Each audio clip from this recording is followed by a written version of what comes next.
Get out of here. Leave as I warned you over the phone. If you dare reprimand my daughter again, you'll have to leave. You ignored my warning, so kindly get out. The absurdity of Emily's demand leaves me speechless. Emily, my sister-in-law, stands there, her face a mask of self-righteous indignation. You're just my brother's wife, an outsider. Stop pretending to be part of our family, she spits, her words cutting deep. Hearing these words from Emily shatters something inside me. I had endured her verbal abuse and her daughter Olivia's selfishness, thinking they were family. Now all the things I did with their interests at heart have been entirely negated.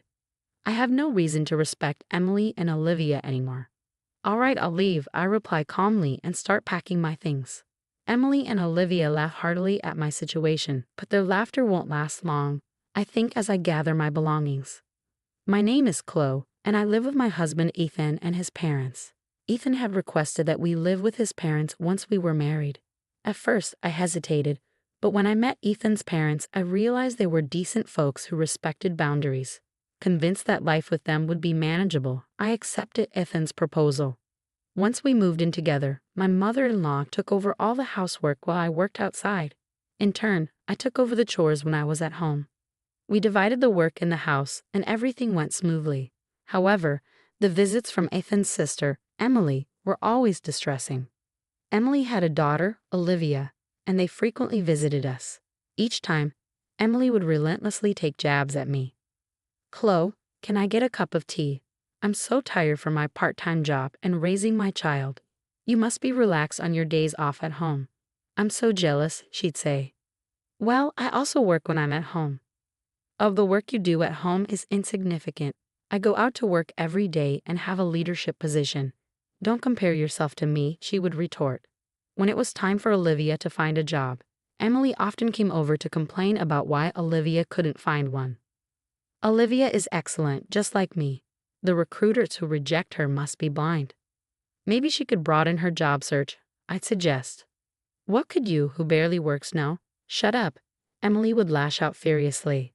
It seemed Olivia finally landed a job after most of her classmates did. Olivia and Emily came over to report the good news to my mother-in-law. Granny, I've got a job. Look. Olivia proudly showed off her job offer letter to my mother-in-law, who smiled contentedly. Well done, Olivia. Yeah, I didn't expect to get into such a large company in the end. The interviewer was kind from the start, Olivia beamed. Next to Olivia, Emily grinned broadly. This company is a subsidiary of the company I work part-time for. My name might be known even in the parent company since I've been around a while. So I got the job thanks to Mom, huh? Olivia mused. It could be. The interviewer saw your name, recognized you as my daughter, and probably had a good impression. Come April, Olivia was to attend a month-long training program for new employees. The training location was only a few minutes away from the home where my in-laws and I lived. Emily, knowing this, called my mother-in-law. Mom, I want Olivia to commute from your house during her training. The training place is over an hour away from our home. We have a spare room, and I don't mind at all. Let me just check with Chloe. Do you need to ask Chloe? Well, but that's your house, right? Chloe is just living there. She won't complain, Emily insisted. Thanks to Emily's insistence, I only found out that Olivia would be living with us for a month after everything had been decided. I was a bit puzzled, but there was no reason to oppose Olivia living there. I warmly welcomed Olivia, and our shared life began. Once the training began, Olivia was late 1 out of every 3 days, despite the training location being just a stone's throw away. It seemed that her habit of waking up at a fixed time every morning had completely disappeared due to her relaxed student life. Grandma, why didn't you wake me up? I called you many times. If I don't make it in time, calling me doesn't mean anything. Ah, forget it. I'm taking a morning off today. Please call the company and tell them I'm taking half a day off due to poor health. Olivia, you're an adult now. You should be doing such things yourself. If I say I'm too sick to even make a phone call, it'll be more believable. Just do as I say, Olivia demanded, taking advantage of my mother-in-law's soft spot for her granddaughter. Olivia had become completely spoiled. Even when she came home from training, Olivia wouldn't do anything for herself. Grandma, I'm tired. Is dinner ready? Welcome back, Olivia. I'm just about to make dinner. What? You're just starting now. Why didn't you have it ready by the time I got home? I'm tired, and I want to eat right away. You're so thoughtless, Olivia snapped. I'm sorry. I'll have it ready soon, my mother-in-law replied, clearly rattled. Seeing my mother-in-law being pushed around by Olivia, who was probably tired from her first job, I couldn't stand it anymore and spoke up. Listen, Olivia, having a warm meal waiting for you when you come home isn't something to be taken for granted. Why don't you show some appreciation to Grandma? Why do I have to listen to you, Chloe? You're not even family. Stay out of it. Not family. I married Ethan, so I am part of your family, Olivia. Mom said Chloe is my brother's wife, so she's an outsider. Then let me tell you as a senior member of the workforce, Olivia, that you should take more responsibility for yourself. Waking up on time to avoid being late is a basic rule of being an adult. A senior in the workforce? Chloe, you're not even going to work every day. Wait till you're actually working hard like me or Mom before you start acting all high and mighty. Olivia completely ignored what I was saying. Then, one day, when I returned home from work, I could hear Olivia's loud voice coming from the living room. What do you mean you're going out? It's unacceptable that there's no dinner when I come home exhausted. I'm sorry, but we're looking forward to our theater outing that day. Your theater outings are just fun and games. I have work. You need to cancel it. Apparently, my in-laws had informed Olivia that they were going to the theater next week and wouldn't be able to cook dinner, and this had infuriated her. I was well aware that my mother-in-law had been looking forward to this day at the theater for quite some time. However, I was worried that if things kept going this way, they might feel compelled to cancel their plans to avoid upsetting Olivia, so I hurriedly proposed a solution. Since you've been looking forward to this, you should go. I'll take care of Olivia's dinner that day. My in-laws seemed thrilled by my suggestion but quickly began to worry. But isn't that a workday for you, Chloe? Are you sure it'll be all right? Yes, if I arrange things now, I think I can get home early. So don't worry and have a good time. On the day of the theater outing, I left work early to come home.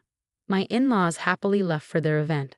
After seeing them off, I did some shopping for dinner and waited for Olivia's return. As always, as soon as Olivia came home, she lay down on the couch and waited for dinner. Oh, I'm hungry. Chloe, hurry up and get cooking.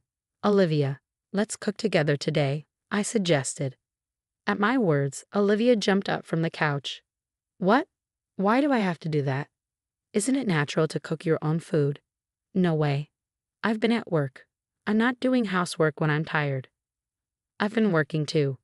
I've got the ingredients. Can't you just help me out?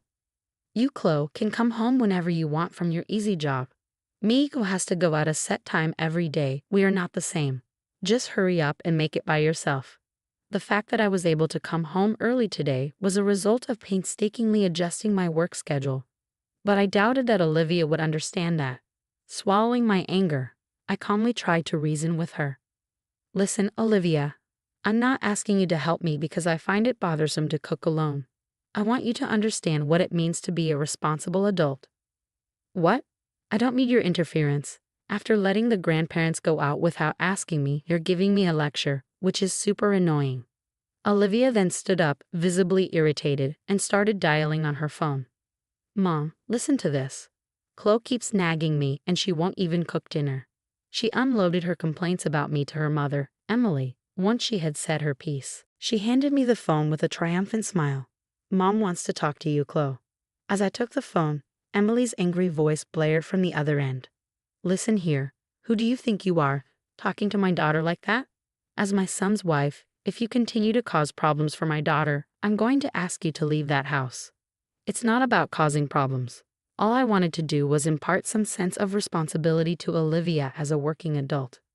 So you're trying to lecture on being a responsible adult? Chloe, you're not even a full-time employee. How can someone who is hardly needed by their company afford to be so cocky? How can you say I'm not needed, Emily? When you've been around as long as I have, you can tell at a glance who's capable and who's not. I've made sure to see off many a dead weight. Then, without a second thought, Emily added, just go and prepare dinner for my daughter, and hung up the phone. Olivia, sitting next to me, smirked as she looked my way. You better not oppose my mom, Chloe. There's no one at work who can even admonish her, So get to making dinner already, okay. With that, she sprawled lazily on the couch again. This mother and daughter pair, there's no reasoning with them. Left with no choice, I began to prepare the meal. I'm so hungry because of your pointless chit-chat, Chloe, Olivia mumbled under her breath as she nibbled on the meal I prepared. Once she was done eating, she abandoned her dishes and headed back to the couch to watch TV without so much as a thank you. Hey Olivia, at least clean up after yourself. I tried repeating myself, but all I got was a bored look from Olivia. Suddenly, the doorbell rang. It was Emily. Why are you here? To my surprise, Emily casually replied, it seemed like you didn't quite get the message over the phone, Chloe, so I thought I'd come over and tell you directly. Hearing her mother's voice, Olivia excitedly reported, Mom, listen. Just after you warned her over the phone, Chloe started lecturing me again. Hearing Olivia's words, Emily glared at me. Looks like it was the right decision to come here after all. You're still complaining to my daughter even after everything I said. I had backed off on the phone, but I couldn't let this go for Olivia's sake. It's not a complaint. I'm merely teaching her the basic manners of cleaning up after herself, something even a grade schooler should understand. Hearing this, Emily snapped at me. There is no need for someone like you to be telling us about manners. Have you considered your own situation before lecturing about manners? What about my situation? You and Ethan can barely afford a house even with both your salaries combined. You're just leeching off this household. Why don't you change your own attitude before teaching my daughter about being a responsible adult? I'm not here to leech off you. As proof, I make sure to pay my fair share of the rent and living expenses every month. I want. Well, it doesn't matter. Either way, you're going to leave this place. Leave. I told you on the phone, if you continue to berate my daughter, you'll need to move out. You ignored my warning, so now it's time for you to go. That's absurd. I was at a loss for words at the sheer injustice of it all. Seeing me unable to retaliate, Emily went on, you're still an outsider, even if you are my brother's wife. Stop acting like you're part of the family. Emily's words hit me hard, and something inside me crumbled. I had put up with Emily's insults and Olivia's selfishness because I thought of them as family. I had been rejected by them despite doing everything with their best interests at heart. There was no reason left for me to restrain myself with Emily and Olivia anymore. All right, I'll leave, I said quietly, beginning to pack my things. At the sight of me packing, Emily and Olivia started to crack up. Ignoring their laughter, I continued to pack. When my in-laws returned home, my mother-in-law's face shifted as she took in the scene. Oh, is that you, Emily? Chloe, what's with the luggage? Before I could answer, Emily chimed in. Chloe has been lecturing Olivia while she can't even do her own job. She's become such a nuisance. We decided to send her packing. My mother-in-law's face drained of color. Apologize at once, and you too, Olivia. Why should I apologize to Chloe? If she wants to be part of our family, she should ask us. Maybe then we'll consider it. Emily's statement was backed up by a firm nod from Olivia. My mother-in-law sighed deeply. You too, it's over for you. What? What are you talking about? The one who's done is Chloe, right? She's the one being cut off from our family. Emily's brazenness left my mother-in-law shaking. Do you even realize who made it possible for Olivia to get her job? That's me, the part-time manager. Emily tried to puff herself up, but my mother-in-law interrupted her. No, it's not like that at all. It's because Chloe, who's an executive at the corporate office, recommended her to human resources. Well, that's a lie. Chloe barely does anything. She's home half the week.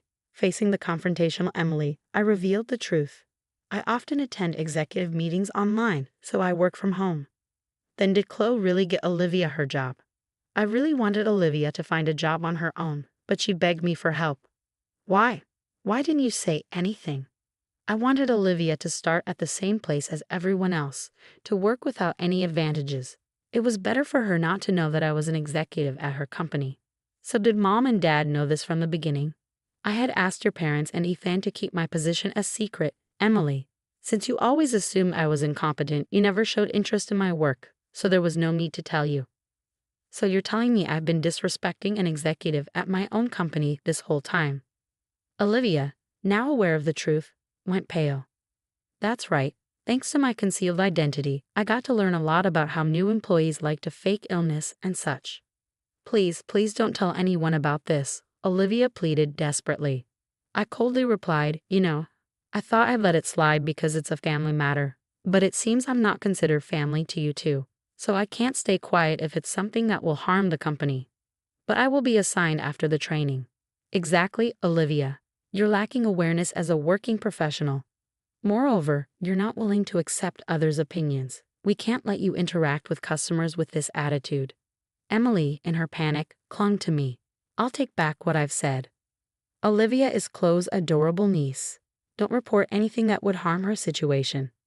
Emily, don't you think you should worry about your own role? What?